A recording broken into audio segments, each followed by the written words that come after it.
los conceptos generales de contratos. Como les digo, esto es simplemente para recordarles los conocimientos que ustedes ya tienen y que ya los llevaron. Pero de todas maneras vamos a empezar para luego ir a lo nuestro.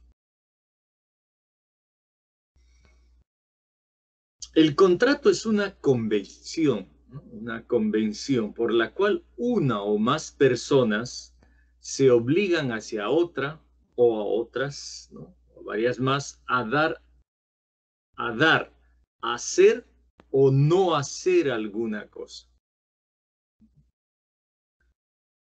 ¿Cómo engendra el contrato un derecho personal, una obligación? Por el acuerdo de voluntades. Bien, este es un concepto de contrato que me parece muy sencillo, muy claro. El contrato es una convención o acuerdo entre las, ¿no? Una manifestación de voluntad entre una o más personas, o sea, vamos, pueden ser dos partes, dos personas o varias, ¿verdad? Hablemos de partes más que personas, porque cuando hablamos de personas nos imaginamos pues a una persona aquí y a otra acá. No, podrían ser varias personas en un lado y varias personas en el otro, o una aquí y varias acá. Bueno, entonces hablemos de partes. Entonces, el contrato es un acuerdo, una convención entre partes que se comprometen a dar, hacer o no hacer algo. Cuando hablamos de dar, hacer o no hacer algo, se nos viene a la memoria otro curso que ya ustedes también llevaron y que es derecho de obligaciones, ¿no? Derecho de obligaciones.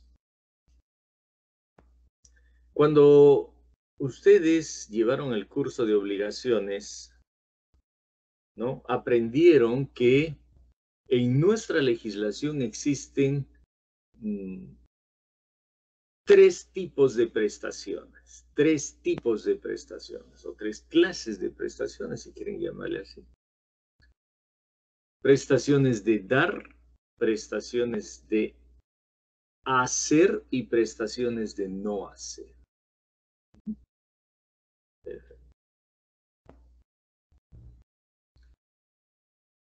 ¿Qué era una relación obligacional?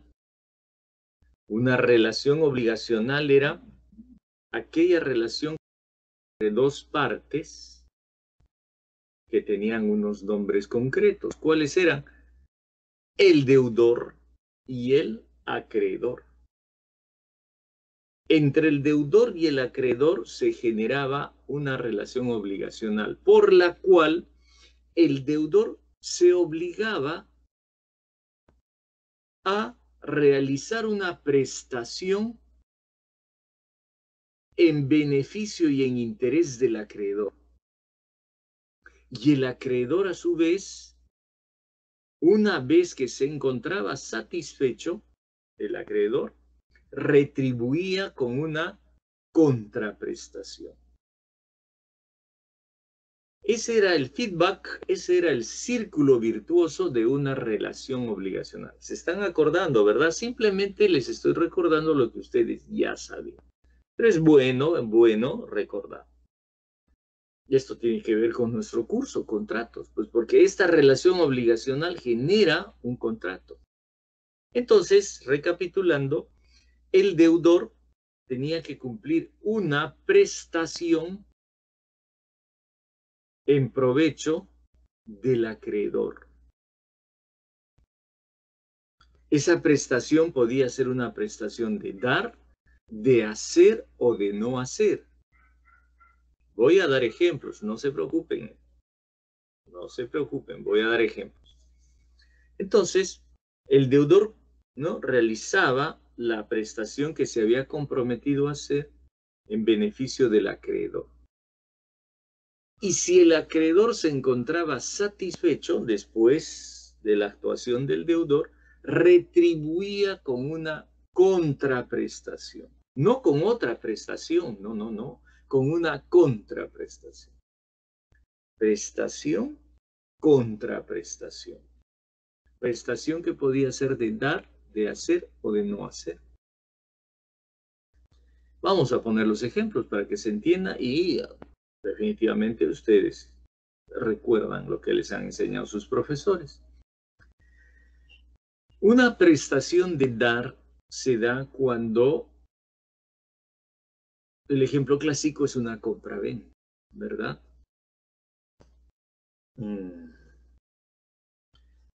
Yo le quiero comprar al señor Pedro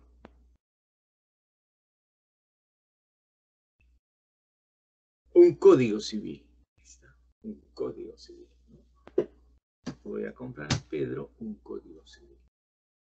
Ha ido a clases, veo que está, ¿no?, entregando códigos. Le digo, Pedrito, ¿vendes códigos civiles? Sí, doctor, vendo códigos civiles.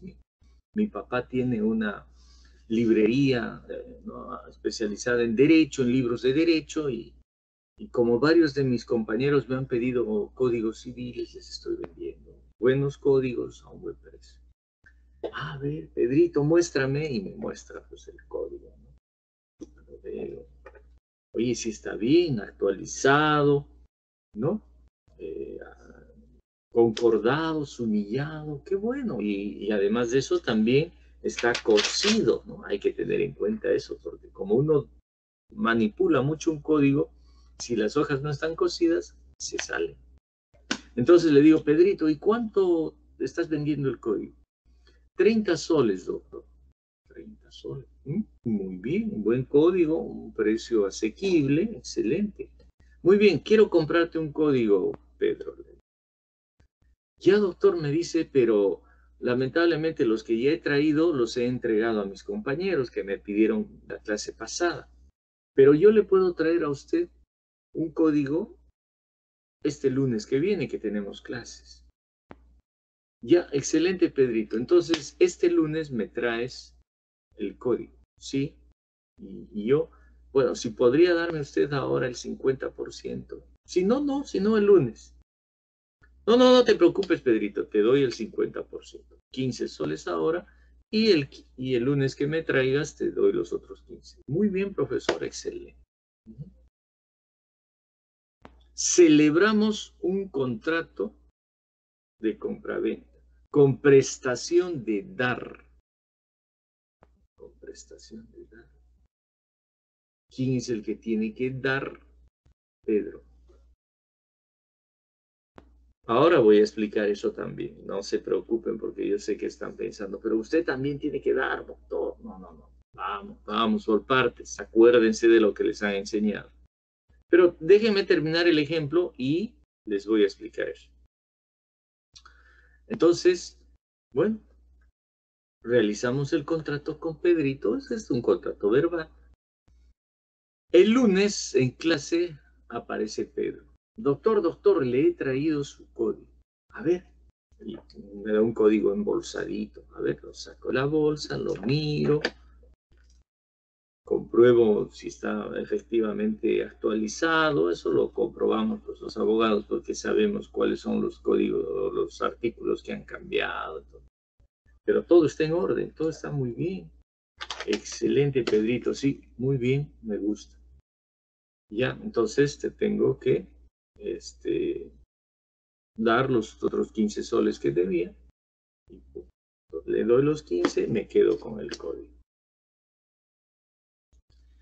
Esa es una relación obligacional con prestación de dar.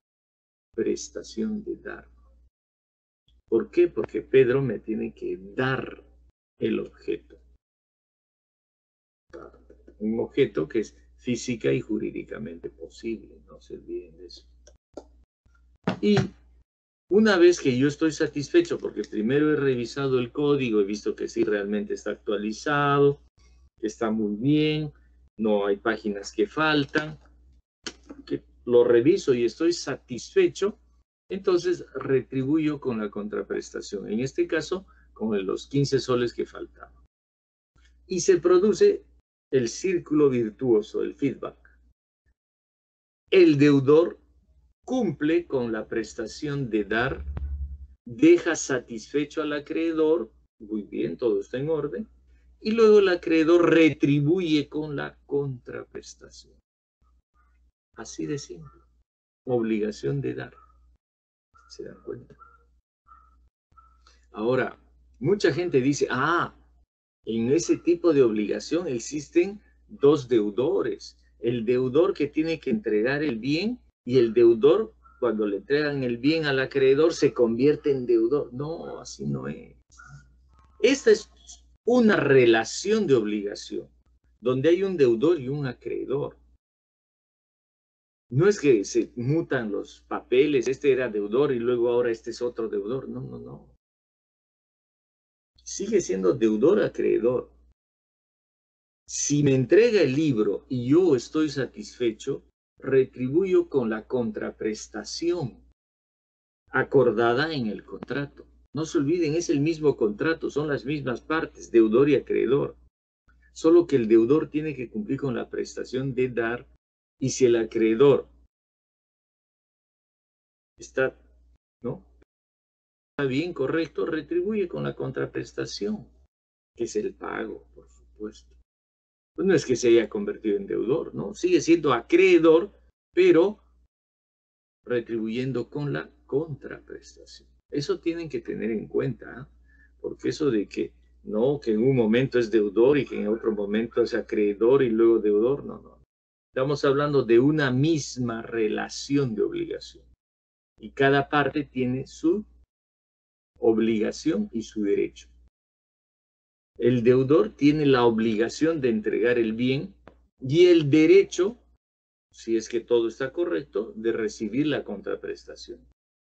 A su vez, yo como acreedor tengo el derecho de que me entreguen el bien en perfecto estado, ¿no? Como habíamos acordado, y la obligación de retribuir con la contraprestación. ¿Sí? Otra cosa que también tienen que tener en cuenta y que es bueno que la recuerden, estoy seguro que esto se les han dicho en clase, es que ustedes tienen que definir siempre bien quién es deudor y quién es acreedor. Porque ahí también empiezan las confusiones, especialmente en las obligaciones de dar. ¿Quién es deudor y quién es acreedor? Bueno, tiene que dar el libro, pero este tiene que dar los 30 soles. No, no, no. Cálmense, cálmense. En una obligación, en una relación de obligación, ya sea de dar, de hacer o de no hacer, el deudor siempre, ¿no? El deudor siempre es el que tiene que cumplir la prestación. Siempre. En una relación, en este contrato de compraventa del código, ¿quién cumple la prestación? ¿Quién tiene que dar el objeto?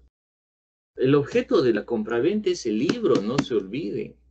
Entonces, este es el objeto que tiene que ser física y jurídicamente posible y lo tiene que entregar alguien.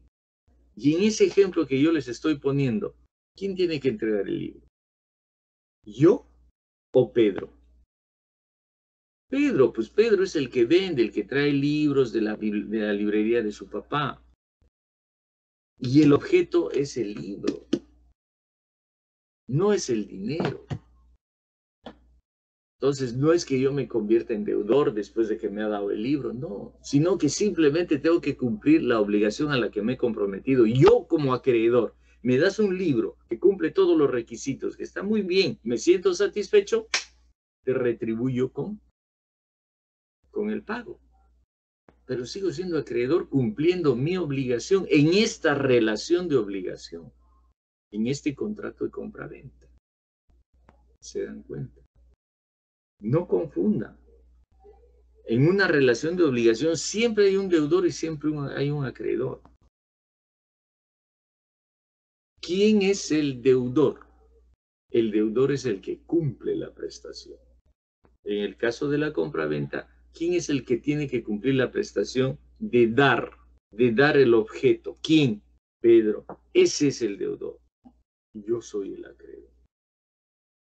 En una relación de obligación con prestación de hacer, ¿Quién es el deudor? El que tiene que hacer, el que tiene que brindar el servicio.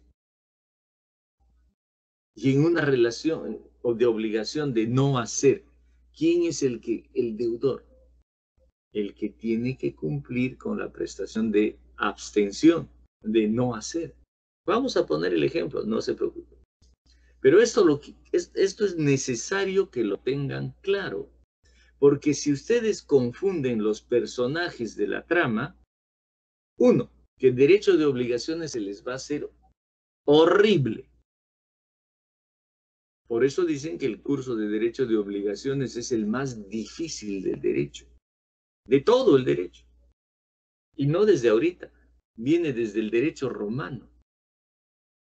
Ustedes lean cualquier libro de obligaciones, ¿no? Y van a ver en el prólogo que dice, no, este curso siempre fue considerado el más difícil, el más complicado del derecho de obligación. Y no es así, pues yo lo enseño. No es así, ¿por qué? Porque si explicas bien quiénes son los personajes de la trama, el alumno no se confunde. Pero si no lo haces, va a haber unas confusiones terribles. Y ya no quiero ni imaginarme cuando lleguen a la teoría del riesgo. En obligaciones de dar, la teoría del riesgo, fatal. ¿Por qué? Porque si ahí se confunden los personajes, va a haber un gran problema. ¿Quién es el que tiene que pagar la indemnización? ¿Quién es el que tiene la culpa por el incumplimiento? Si es debido al deudor, al acreedor. Ustedes han estudiado la teoría del riesgo. Entonces, si no tienen bien claro quiénes son los personajes, se les hace una confusión terrible. Por eso es que estoy empezando de aquí para que ustedes recuerden lo que ya les han explicado con el profesor o la profesora que tuvieron en obligaciones. No sé, de repente alguno de ustedes ha sido mi alumno en derecho de obligaciones en presencial. Podría ser. Pero de todas maneras estamos recordando. Entonces, nuevamente, en nuestra legislación existen tres prestaciones, tres clases de prestaciones: de dar, de hacer y de no hacer. Muy bien, hemos puesto el ejemplo de una obligación de dar. Pedrito se comprometió hoy día a entregarme el Código Civil el lunes. Obligación de dar. ¿Quién es el deudor? ¿Quién va a entregar el libro? El libro es el objeto de la compraventa, ¿verdad? ¿Quién va a entregar? Pedro. Él es el deudor. Él es el deudor. ¿Ya? Otra cosa que también quiero aclararles es que nos han metido en la cabeza desde chiquitos, nos han metido pero así en la cabeza, que el deudor siempre es el que tiene que dar el dinero. ¿Quién es deudor? ¿Quién es el que tiene que pagar la plata? Ese es el deudor. No, no es así. En derecho no es así, no es así. El deudor es el que tiene que dar el objeto y el acreedor es el que tiene que retribuir con la contraprestación, que es el dinero, al deudor si es que éste ha cumplido correctamente. ¿Ya? Entonces no relacionen automáticamente dinero con deuda. ¿Quién es el que tiene que pagar? Él es el deudor. No. Entonces estamos recordando lo que hicimos en obligación. Bien. Pongamos un ejemplo de una obligación de hacer.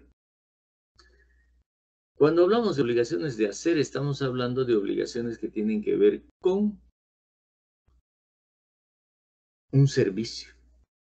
Contrato a un maestro pintor para que pinte la fachada de mi casa. Esa es una típica obligación de hacer, porque me van a brindar un servicio, el servicio de pintura. No me van a dar nada, no es una obligación. es una obligación de hacer un servicio. Perfecto. Yo quedo con el señor Juan, maestro de la brocha gorda, en que pinte toda la fachada de mi casa. Nos ponemos de acuerdo en qué tipo de pintura, qué color, bueno, y cuándo lo va a empezar a hacer y cuándo va a acabar. Es el maestro de la pintura, tiene su propio personal, no sabe, pues es zapatero a tus zapatos, él sabe su oficio. Y me dice, señor Meneses, yo vengo el viernes 15, viernes 15 y esto está para el 20, sin problemas. ¿Así? Sí, perfecto. ¿Y cuánto? Bueno, el servicio por todo es 1.500 soles. Fuera de la pintura, por supuesto, y de los materiales. Ah, no, claro, sí, sí. Sus servicios son 1.500 soles, sí, son 1.500. Mire que su fachada es grande y tiene que, y son dos tipos de pintura. Ya, perfecto. 1.500, no hay problema. ¿Se dan cuenta? Ahí hay otra relación de obligación. Hay dos partes. Por un lado está el señor Juan, el maestro Juan, y por otro lado estoy yo. La pregunta que les decía. Y en esa relación de obligación, ¿quién es el deudor? ¿Quién? El doctor Meneses me dijo que para encontrar quién es el deudor tengo que pensar quién va a cumplir la prestación, ¿verdad? Ya está. Pero antes que nada tengo que pensar qué prestación es. Entonces, en esa prestación es una prestación de hacer, porque va a haber un servicio, el servicio de pintura, de pintado de fachada. Entonces, es una prestación de hacer, perfecto. ¿Y quién es el que tiene que hacer? ¿Quién es el que va a brindar el servicio de pintar la fachada? ¿El doctor Meneses o el maestro Juan? ¿Quién? El maestro Juan, pues él es el pintor, es su oficio. Ah, ya, entonces, si el maestro Juan es el que va a pintar, entonces él es el deudor, porque él es el que tiene que cumplir con la prestación de hacer. ¿Qué va a hacer el maestro Juan? ¿Qué servicio va a cumplir? El servicio de pintado de la fachada. ¿Se están dando cuenta? Él es el deudor. Llega el 20 de octubre, ¿no? Entonces termina, el maestro me pasa la voz, salgo del maestro, sí, y ya que ya está acabada la... Sí, a ver, vamos a ver, ¿no? Sí, realmente los colores que yo quería, ¿no? Ahí está, es azul, los marcos de las ventanas azules, bonito color, y la fachada celeste, buena combinación. La pintura es la que yo quería, ¿sí? Pintura de exterior para que no pierda el color. Muy bien, maestro Juan, excelente. Estoy convencido de que he hecho un buen trabajo. Sí, me dice, esta pintura le va a durar varios años y está bien pintada, no se va a descascarar ni nada. Entonces, ahora me toca a mí retribuir con la contraprestación, ¿verdad? ¿Cuánto era la contraprestación? 1.500. Yo le había dado un adelanto de 750. Faltan los 750. Como todo está bien, todo perfecto, está de acuerdo a lo que habíamos acordado, le pago sus 750 que faltan. Prestación, contraprestación. Maestro pintor Juan, deudor. Doctor Meneses, acreedor. Un típico ejemplo de obligación de hacer un servicio. Esa es obligación de hacer. Contratan a un profesor, me contrata la universidad a mí para dar estas clases. ¿Qué tipo de prestación es? Hacer. Estoy prestando un servicio, el servicio de educativo, de dar clases, como quieran. Obligación de hacer. ¿Mm? Hasta acá estamos viendo cómo son un ejemplo de prestación de dar y un ejemplo de prestación de hacer. Espero que se esté entendiendo hasta aquí. Entonces vamos a poner un ejemplo de una prestación de no hacer. Acá es donde surgen algunos problemas. Acá, con las prestaciones de no hacer.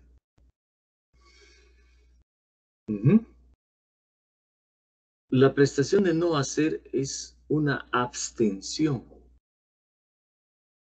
Y miren ustedes, les digo que esta situación la tenemos que aclarar bien, aunque ustedes ya la saben, pero estoy recordándoles lo que ustedes ya vieron en su curso de parte general de contratos, ¿no?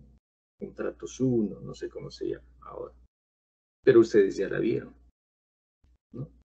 Y también vieron esto que estoy explicándoles en derecho de obligación. Pero de todas maneras estamos recordando. Miren ustedes, las obligaciones o las relaciones de obligación de no hacer, de no hacer.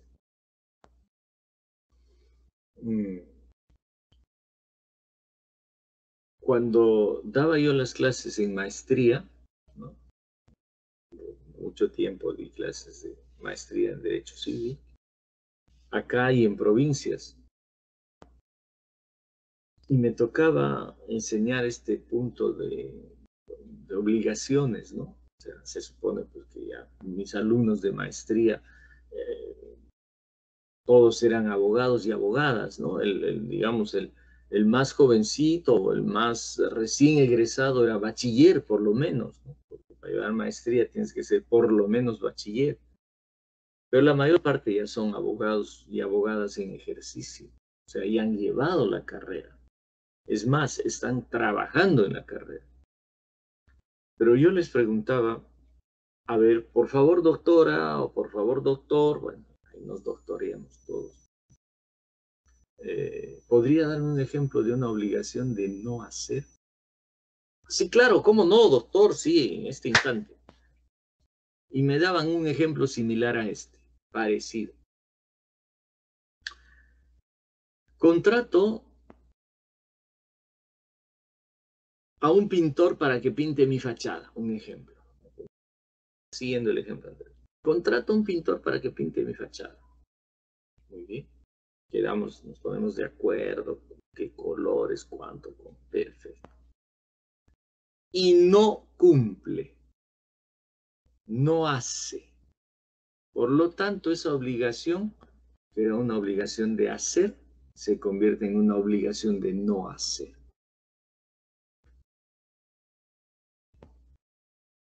Errado totalmente.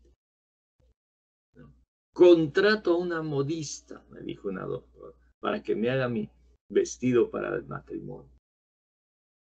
Obligación de hacer, a confeccionar un vestido de novia. Y no cumple. Se convirtió en obligación de no hacer. No, no, no, así no es, no, falso. Y como les digo, he enseñado en muchas partes del país, muchas ciudades, convenios con el Colegio de Abogados o convenios con universidades. Y siempre se equivocaban ahí. Yo les decía, están equivocados, equivocados. Pero doctor, si no cumple, si no hace, es una obligación de no hacer. No, no, no. Si yo contrato al pintor para que pinte mi fachada, o contrato al sastre para que me haga un terno, y no pinta o no me confecciona el terno, no es que la prestación, la obligación se haya convertido en obligación de no hacer, no.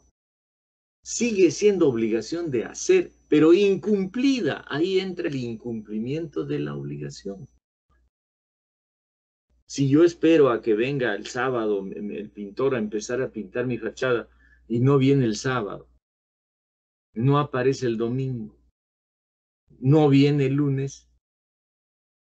Esa es una obligación de hacer con incumplimiento por parte del deudor. Está incumpliendo lo que se había comprometido. Y ahí yo puedo demandarlo por incumplimiento, solicitar una indemnización o que pague a otro pintor. Bueno, eso ya no les voy a explicar porque todo eso lo han estudiado en obligaciones. Si el sastre no me confecciona el terno, voy a la sastrería, ya han pasado 8 días, vengo para la prueba. ¿Qué prueba? ¿Qué sastre? No hizo nada. Ese es incumplimiento de la obligación de hacer. No es que se haya convertido en obligación de no hacer, no. Sigue siendo una obligación de hacer, pero incumplida. Ya tomaré yo las medidas del caso y ese sastre, hasta que no termine de vender sus 2 riñones, no paro. Pero eso es una obligación de hacer con incumplimiento de el deudor. Eso es lo que quiero que entiendan. No es que yo genero una obligación de hacer y como no cumple se convierte en no hacer. No. Ahora les voy a poner un ejemplo de una obligación de no hacer. Estoy seguro que ya todos tienen los ejemplos claros, pero de todas maneras no está de más, ya que estoy calentando las clases y empezando y recordando, voy a ponerles el ejemplo. Una obligación de no hacer es cuando alguien, en este caso el deudor, se obliga a no hacer algo que podría hacer, pero se está obligando a no hacer algo que podría hacer a cambio de una contraprestación, por supuesto. A cambio de una contraprestación. El ejemplo, profesor, ahora les voy a dar el ejemplo. Miren ustedes.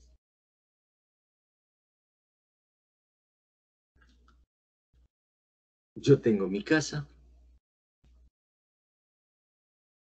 tengo un jardín exterior y tengo un jardín interior. El jardín interior, que es un jardín grande, colinda con la casa del vecino, ¿no? El vecino, pues estamos separados por un pequeño muro y ahí está la casa del vecino. Y en mi jardín interior, yo tengo un árbol.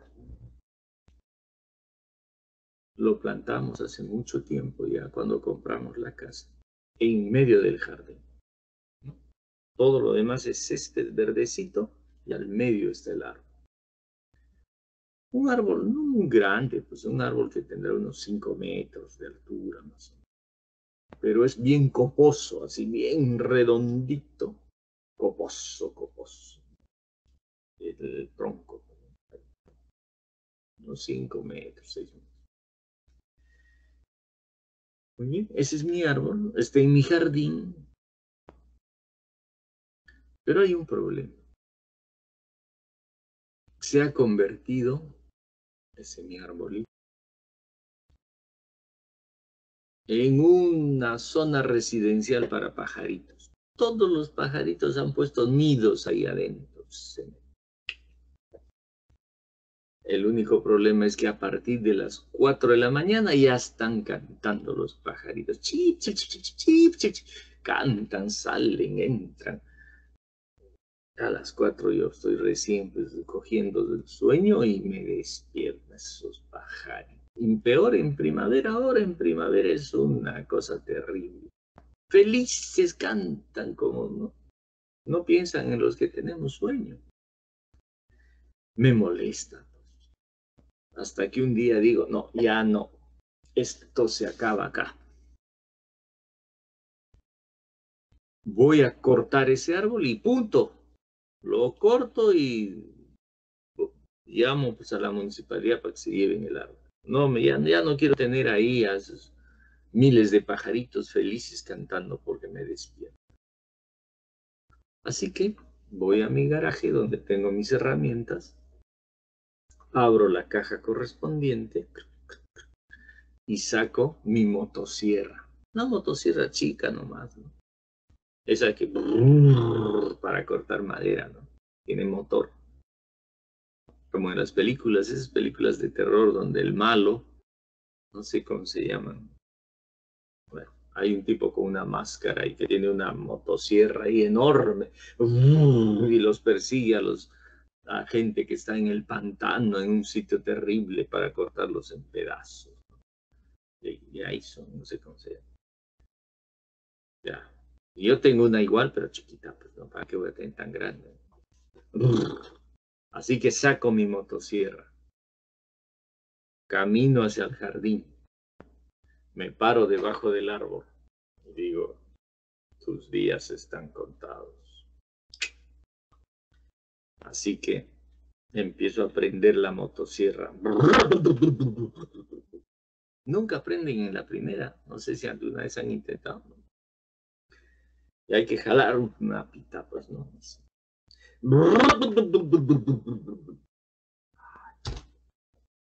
Y hace un escándalo. Cuando ya estoy por jalar la tercera vez de mi vecino, de la casa del vecino, del segundo piso se abre la ventana. ¡Sas! Y aparece mi vecinita. Una señorita pues de unos 30 años, más o menos, muy guapa. Y aparece pues con su ropa de dormir, así toda vaporosa. Vecino, ¿qué está haciendo, vecino? Segundo piso. ¿Qué le pasa a esta loca? Estoy jugando ajedrez. ¿Qué cree que estoy haciendo? Voy a cortar el árbol, le digo. Lo corto, es mi árbol, mi jardín, y si quiero lo corto. No, vecino, no lo haga, no lo haga. Espere un momentito, por favor. ¿Qué le pasa? Y al ratito baja y se acerca a la valla que separaba su jardín del mío. Vecino, por favor, no, ni siquiera se ha vestido. Tan desesperada está. Sí, vecina, me acerco pues a la valla, le digo, ¿qué sucede? ¿Por qué no quiere que corte mi árbol?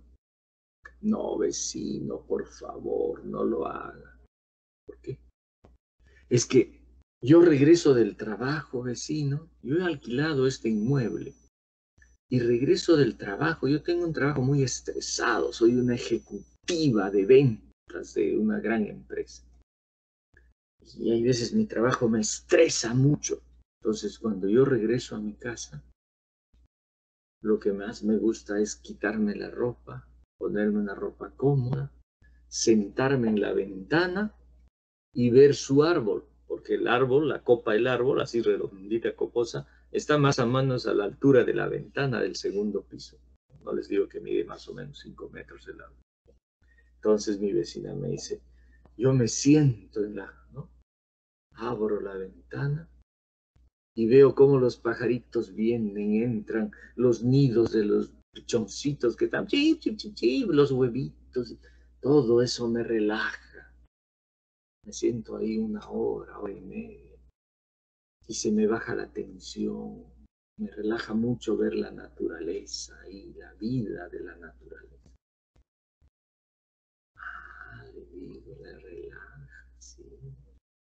Qué bien, vecinita, qué bien. Igual lo voy a cortar el árbol. Bueno, hasta luego. No, no, vecino, no lo haga.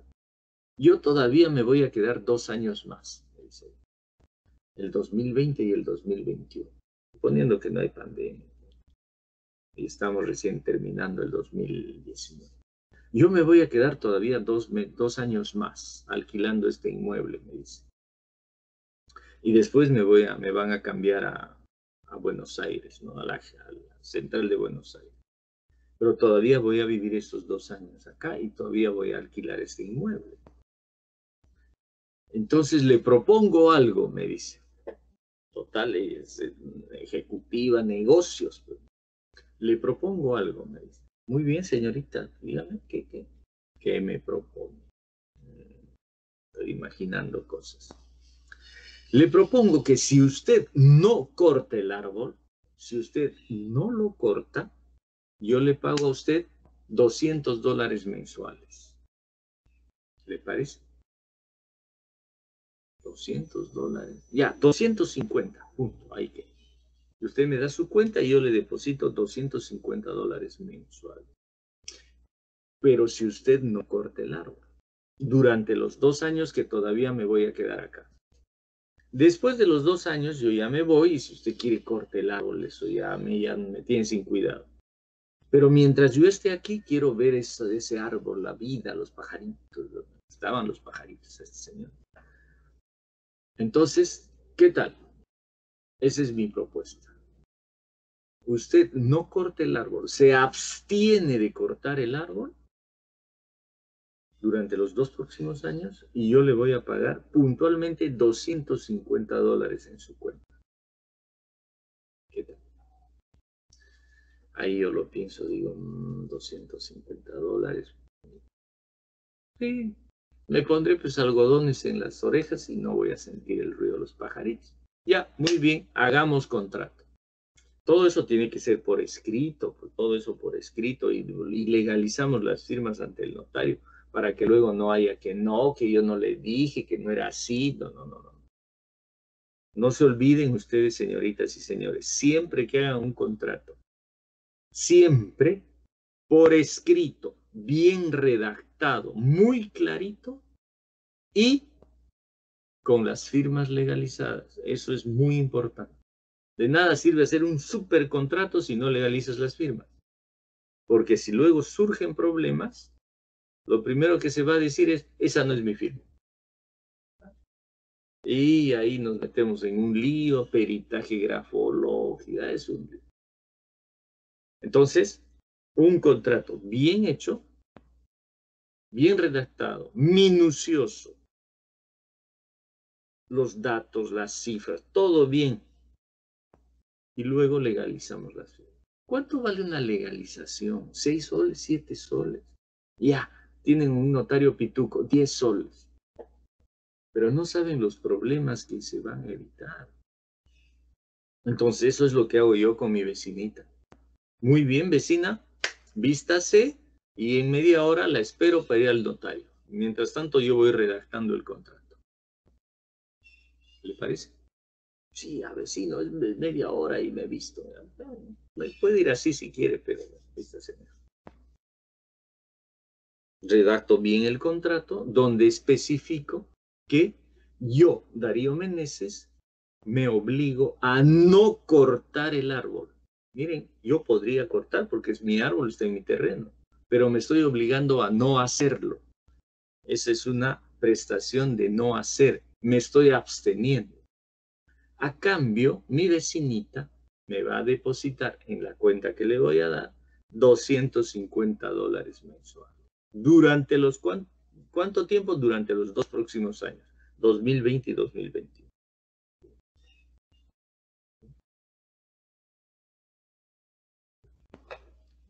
Así que yo me abstengo de hacer algo que podría hacer. Nada me impide cortar mi árbol. Pero me estoy comprometiendo a no hacer algo que podría hacer. Esa es una prestación de no hacer. ¿Se dan cuenta? Esa es una prestación de no hacer. Cuando la prestación nace como una prestación de no hacer. Me comprometo a no hacer algo que podría hacer. ¿Qué podría hacer? Podría cortar el árbol, pero no, me estoy comprometiendo a no hacerlo. ¿A cambio de qué? A cambio de una contraprestación. ¿Cuál es la contraprestación? $250 mensuales. Contrato bien hecho con las firmas legalizadas. ¿Se dan cuenta? Esa es una prestación de no hacer. ¿Vieron? ¿Vieron? Entonces, hasta acá estamos recordando. Relación obligacional. 2 partes. Deudor y acreedor. El deudor tiene que cumplir con la prestación y dejar satisfecho al acreedor. Y una vez que el acreedor está satisfecho, retribuye con la contraprestación. ¿Qué tipos de prestaciones puede cumplir el deudor? Prestación de dar prestación de hacer o prestación de no hacer. Pero es el deudor, siempre es el deudor el que cumple la prestación. No se olviden eso. Y el acreedor es el que, una vez que está satisfecho, retribuye con la contraprestación. En este caso, mi vecinita, cada fin de mes, ve que el árbol está ahí, que los pajaritos están ahí, se siente satisfecha y mensualmente retribuye con $250 a mi cuenta. Prestación de dar, de hacer y de no hacer. Y se han dado cuenta que esa relación obligacional lo que genera es un contrato, que es a donde ya entramos en nuestro curso. Lo que está generando es un contrato de dar, una compra-venta cuando compré el Código Civil, ¿no? Un contrato de servicios, un contrato de obra cuando contrato al pintor, y un contrato de abstención cuando se realiza el contrato por el cual yo me voy a abstener de hacer algo. Dar, hacer y no hacer. Están recordando lo que ya hicieron. A mí me interesa que estos conceptos queden claros y con los ejemplos. Cosa que cuando ya entremos a lo nuestro, ya todo sea fluidos. Porque si no, va a ser, no. Por eso decíamos, miren ustedes, estamos explicando recién el concepto, ¿no? El contrato es un acuerdo de voluntad, es una convención por la cual una o más personas se obligan hacia otra o a otras personas a dar, hacer o no hacer algo. ¿Y cómo se genera? Por el acuerdo de voluntades. Por el acuerdo de voluntades.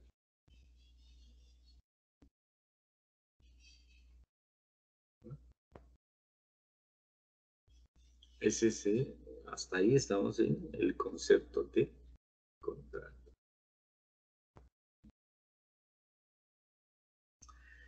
El siguiente video, voy a tratar de grabarlo hoy día, va a ser sobre la clasificación de los contratos según los requisitos de fondo. Una clasificación cortita. No se olviden, estamos recordando lo que ustedes ya vieron en el curso anterior de contratos generales. Vamos a recordar, ¿no? Que son los contratos por adhesión, los contratos de mutuo acuerdo, ¿no? Ya se están acordando. El contrato individual, el contrato colectivo. ¿Qué diferencia hay? ¿Qué cosas son los contratos sinalagmáticos perfectos y los contratos sinalagmáticos imperfectos? Estoy seguro que ustedes ya están, esto es así, así, así. Perfecto. Pero de todas maneras yo voy a darles conceptos muy pequeños y ejemplos, por supuesto, para que se entienda. No me voy a detener como si les estuviera dando una clase de contratos generales. Si este curso hubiera sido contratos generales, me hubiera ampliado un poco más. Pues no es. Entonces, solo estoy recordando.